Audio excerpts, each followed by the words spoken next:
Assalamualaikum warahmatullahi wabarakatuh. Perkenalkan, nama saya Muhammad Hafizaki dengan NIM 220103020192, yang mana tujuan saya membuat video ini untuk memenuhi tugas bahasa Indonesia yang diampu oleh dosen Ibu Fitriani, SPD, STHI, MPD. Di sini saya akan menjelaskan beberapa penjelasan tentang majas, yang mana majas ini terkait pada pembelajaran kelas 10 atau kelas 1 SMA. Selamat menyaksikan, semoga bermanfaat. Apa sih majas itu?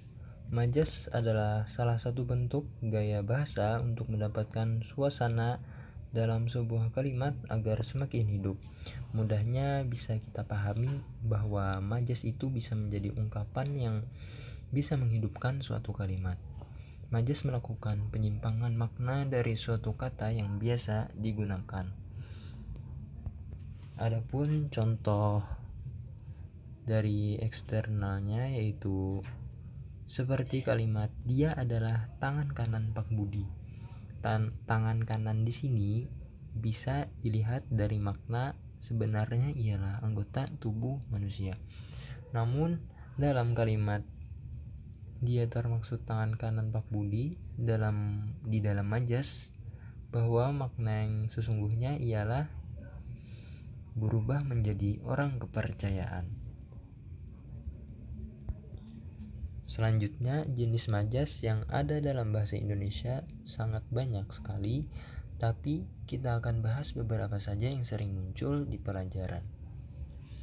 Adapun jenis-jenis majas diantaranya majas perbandingan, majas sindiran, majas penegasan.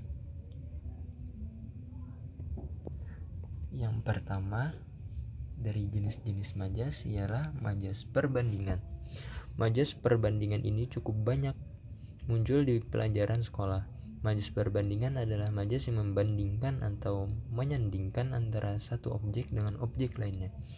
Adapun majas yang termasuk ke dalam majas perbandingan antara lain alegori, metafora, metonimia, litotes, hiperbola, pras, prototo, totem, proparte, dan eufemisme. Yang pertama dari majas perbandingan tadi ialah majas alegori. Majas alegori adalah majas yang menyatakan dengan ungkapan kiasan atau penggambaran. Contohnya seperti hidup itu seperti roda berputar, kadang di atas, kadang pula di bawah. Yang kedua ada majas metafora. Majas metafora merupakan majas yang memakai analogi atau perumpamaan terhadap dua hal yang berbeda. Contohnya seperti anak itu dikenal sebagai kutu buku di kelasnya. Yang ketiga ada majas metonomia. Majas metonomia menyatakan suatu hal dengan memakai kata lain yang punya keterkaitan. Misalnya sebuah merek dagang. Contoh, jamaah haji Indonesia pergi ke Mekah menggunakan Garuda. Yang keempat ada majas litotes. Majas litotes merupakan majas yang menggunakan ungkapan penurunan kualitas untuk merendahkan diri. Contoh, silahkan datang ke gubuku yang kumuh. Oke, lanjut. Yang kelima ada majas hiperbola, yaitu majas yang menggunakan ungkapan yang berlebihan dan tidak masuk akal. Contohnya dentuman itu menggelegar membelah angkasa. Yang keenam ada majas pars prototo. Adalah majas yang menggunakan sebagian unsur atau objek untuk menunjukkan keseluruhan objek. Contohnya seperti dari tadi pagi ia tak menampakkan batang hidungnya. Yang ketujuh ada majas totem proparte, yaitu majas yang mengungkapkan keseluruhan objek padahal hanya sebagian objek saja. Contohnya seperti Indonesia mengalahkan Malaysia tadi malam. Yang kedelapan yaitu ada majas eufemisme, yaitu adalah majas yang menggunakan ungkapan lebih halus terhadap ungkapan yang dirasa kasar atau merugikan. Contohnya, saat ini sedang dibahas penyesuaian tarif tol. Yang kedua dari jenis-jenis majas yaitu majas sindiran. Majas sindiran adalah majas yang ditujukan untuk menyatakan sesuatu dengan maksud menyindir.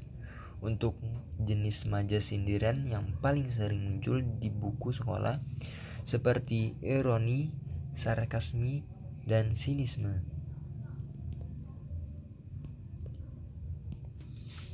Adapun yang pertama dari majas sindiran yaitu majas ironi. Majas sindiran ini digunakan dengan cara menyembunyikan fakta dan mengatakan hal sebaliknya.